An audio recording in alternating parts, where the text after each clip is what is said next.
With all due respect to every other rapper, YoungBoy is the king of rap right now. I'm sorry to tell y'all. The walk down I seen in Atlanta tonight, give him the throne. Just give him the throne. YoungBoy the king of rap. I'm sorry to tell y'all. Hey, listen, I'm not saying it's gonna last forever. That's right. NBA YoungBoy just wilded out again. New footage shows the rapper throwing hands with one of his own day one homies, and it's got the whole rap game buzzing. This went down right after that wild Newark show where fans got tased and even ushers got caught in the chaos. What started as a concert turned into straight up street warfare, and now everyone's talking about it like it's the new Trail of Chaos tour. Before we dive deep into the madness, let's rewind a bit. This whole saga started when YB's tour began dominating headlines. Remember when the world was losing it over his performances? Kai Cenat even teared up watching him live, and DJ Akademiks crowned him the king of rap. But just like anything tied to YoungBoy, the spotlight always brings the storm. The Newark madness went down on September 29, 2025, right after YB shut down the Prudential Center. But don't get it twisted. This wasn't some random fight between drunk fans. Nah, this was street politics in motion. Every punch, every yell, it all meant something. And somebody made sure the cameras caught everything. The clip's already passed 1.2 million views showing YB's crew, including his right-hand man Lil Tim, clashing with a crew of Dirk supporters yelling "Free Smirk" like it was a rally. And the crazy part? The tension had been bubbling all night, inside the venue. I'm saying, what the wrong with y'all? I ain't happy with y'all. I ain't happy about it. This ain't that type of show. You too pretty for it. What you gonna do then?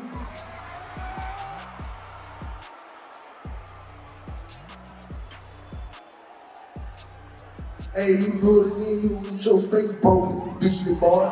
Do it one more time. I saw you. Hey, we gonna try it again. Stay shot, man. I ain't gotta fight, man. Hey, don't do it. Promote it, boy. I'm telling you. OTF fans were already on demon time, trying to mess up Lil Tim's opening set, screaming out "Dirk" while surrounded by 14,000 YoungBoy supporters. That's like walking into the lion's den wearing a gold chain made of beef. The energy was thick, real thick. And when that show wrapped around 10:30 p.m., all that pressure finally blew up on Market Street. Now this is where things get straight up spicy. The viral clip shows everything in crazy detail. It's like a street movie caught in 4K. You got 4 or 5 of Dirk's supporters rolling up bold on YB's crew, who were about 6 to 8 deep, all posted near some blacked out Escalades. These OTF dudes start talking wild, screaming "Free Smirk" and "YB washed," like they forgot whose city they were in. But YB's people weren't having none of that. They clapped back, throwing up signs, shouting "Slat, slat," and warning, "Y'all ops get ghosted." The tension hit a boiling point when one of Dirk's fans got too brave, and then shoving one of YB's homies and yelling, "Tell Dirk we said what's up." That's when chaos exploded like a firecracker. The brawl only lasted maybe 20 seconds, but it was straight mayhem. One shirtless Dirk fan starts swinging wild at someone who looked just like Lil Tim in a black hoodie. But Tim moved smooth, ducked the punch clean, and fired back with a hook so quick it sent dude crashing into a car hood like he got tackled by a linebacker. Then YB's squad swarmed in fast. So check this out, big dog. Hey, this friction on you. I understand y'all excited. Man, I'm cool with that throwing on stage. Hey, don't do that to me, please, if you don't mind. 2, 3 people jumping in with kicks and grabs yelling, "That's for that smirk talk," while the other guy's on the ground yelling, "Chill, my bad, ain't mean it like that." It was absolute madness, fists and chains flashing in every direction. But here's where it gets real interesting. Standing about 10 feet back, there's this figure in a camo jacket, just watching the chaos unfold. Fans swear it looked like YB himself. From the side profile, you can see him gesturing and mouthing words, and fan edits with captions claim he said, "Handle that slime stuff." That line alone got the internet spinning. The injuries looked light, just a few bruises and one dude rocking a busted lip in the follow-up clips. But here's where things really took a turn. One of the Dirk fans who caught that fade decided to hop on Instagram stories, posting a shaky selfie with a swollen eye captioned, "YB's ops tried it, free the real one." Then he deleted it right after, but not before fans screenshotted it 100 times. That's that next level petty that keeps beefs alive forever. Live Nation wasted no time responding. They dropped an official statement saying they regret the post-event incidents outside the venue and promised to work with local police to tighten up security. But by the time YB hit Philly on October 1st, Hey, you really get your face broken. You a long time. I saw you. And we gonna try again and say, "Shawty, I ain't got a fight, man." Hey, don't do it. Come on, boy, I'm telling you. venues were on full alert.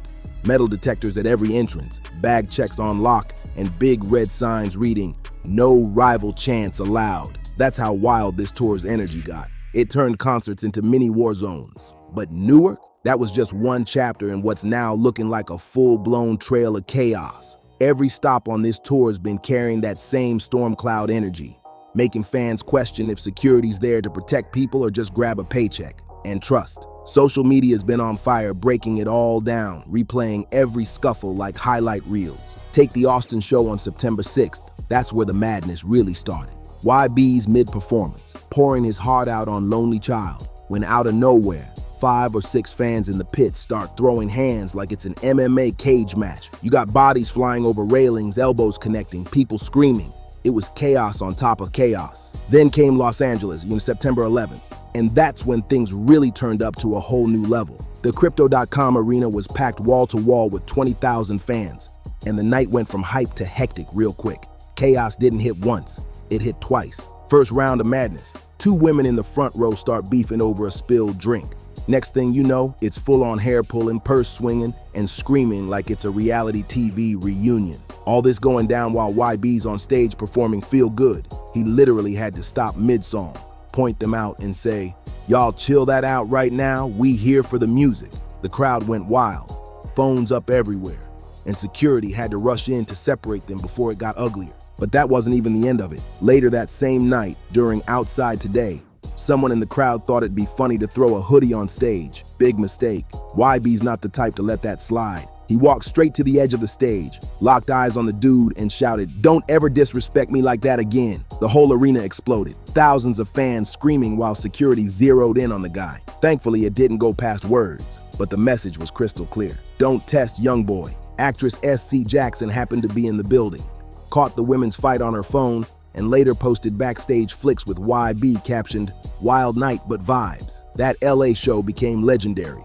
Wild energy, high tension, and that raw YB attitude that fans can't get enough of. But what no one expected was that it was just the calm before the real storm, because the next stop, Kansas City, September 22nd, is where everything crossed the line. This time it wasn't fans fighting or someone tossing clothes. Nah, this was darker. A clip started circulating online showing a 14-year-old named Jaden Reed straight up attacking a 66-year-old usher during a seating dispute. Let that sink in.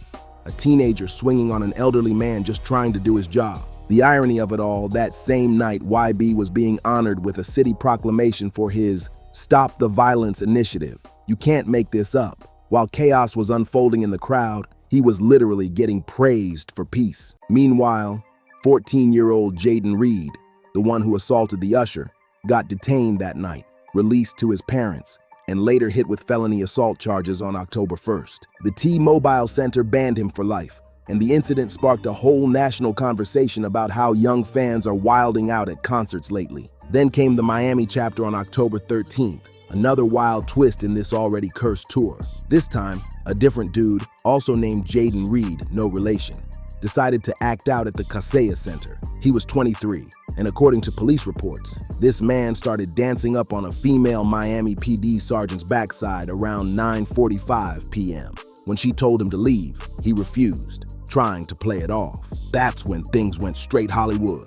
2 officers stepped in to escort him out, but Reed resisted, and all 4 of them ended up tumbling 15 rows down the arena stairs in a wild flailing mess. Screams, chaos, bodies everywhere. Security had to hit him with the taser not once, but twice, and even then, it barely fazed him. They finally got him cuffed with help from backup officers, while Miami Fire Rescue came in to check on everyone involved. Reed and 4 cops all ended up with minor injuries. The charges stacked up quick: battery on a law enforcement officer, resisting arrest with violence, and disorderly intoxication. He was taken to Jackson Memorial Hospital, then booked into county jail right after. And the craziest part?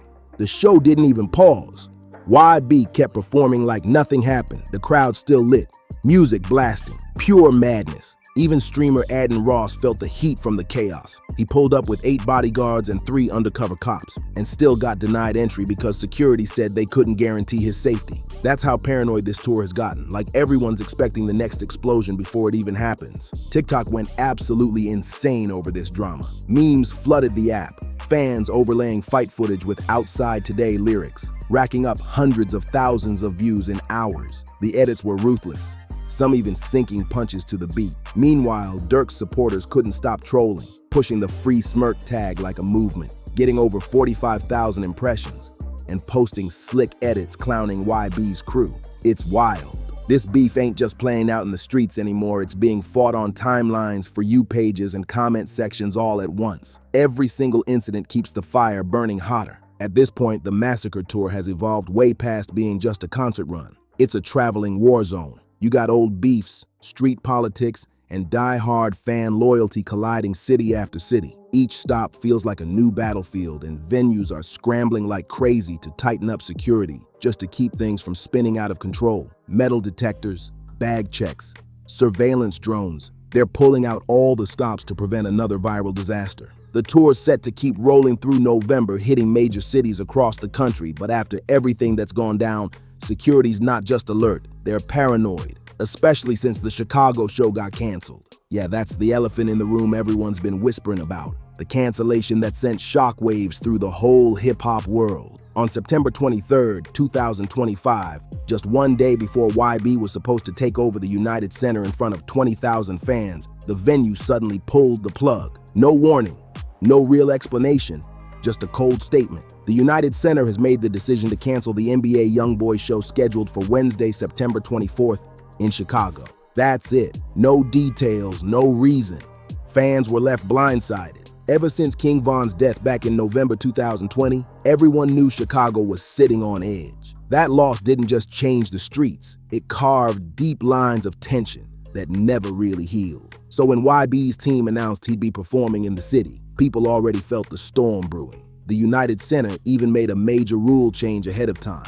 On September 20th, they dropped a strict no-bag policy, banning all bags, even clear ones. That's a big switch from their usual 10 by 6 by 2 inch limit, and it was the clearest sign yet that they were expecting something serious to pop off. But even with all that, it still wasn't enough to calm nerves. When the cancellation hit, YB's manager, Alex Jure, didn't hold back at all. He hopped on Instagram stories, post deleted later of course, and called out the venue directly. He said they were scared and blamed one of the staff members for thinking the fans wouldn't have fun. That's a wild public accusation, but it showed just how frustrated things got behind the scenes. Then YB's booking agent Andrew Lieber jumped in too, tweeting, "Super disappointed in United Center and the city of Chicago.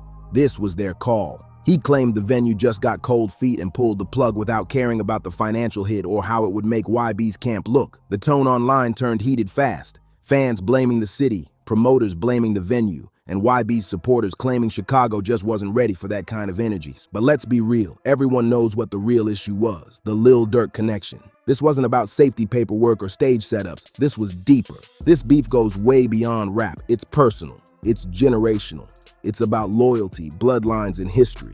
It all traces back to King Von's tragic death on November 6, 2020, the night he was shot outside an Atlanta nightclub. The man responsible was tied to Quando Rondo's crew, and Rondo, of course, was signed to YB's Never Broke Again label. Even though YB wasn't directly involved, that link alone threw him right into OTF's radar. So now you got Durk's whole OTF movement treating him like a martyr, with fans chanting "Free Smirk" at YB shows all across the country. It's wild. In Houston, on September 7th, YB even fired back mid-performance, saying, "When you stand on business, a lot of people don't like it." Then he teased doing a full live version of his diss track, "I Hate YoungBoy," just to stir the pot even more. That moment alone sent shockwaves through the fan base. But here's the thing, Chicago is Durk's city, OTF's territory. Bringing YB there was like tossing a match into a gas station. It was bound to blow. The fears weren't just rumors.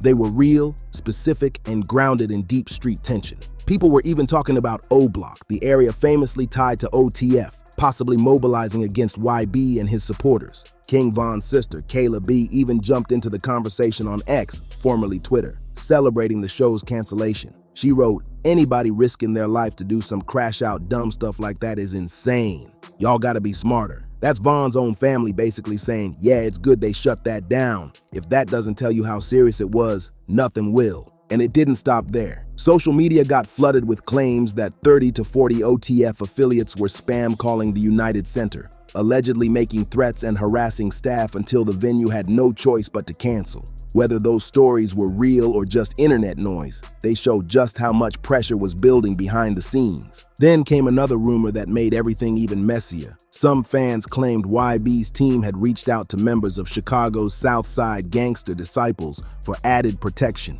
If that's true, it would have created a whole different problem, one that could have pulled in Chicago PD fast to prevent a full-blown gang clash inside a concert arena. Still, not everyone's buying the Dirk beef theory as the only reason for the shutdown. Some people think it was way simpler, just pure safety concerns after all the wild chaos from earlier tour stops. YB's own mom even touched on that angle, saying, "I guess for safety reasons, it was good it got called off.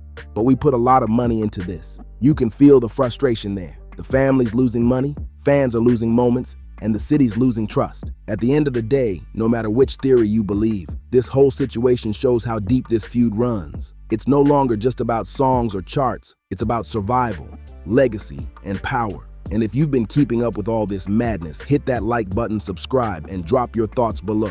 Do you think Chicago got canceled because of the beef, or was it really about safety?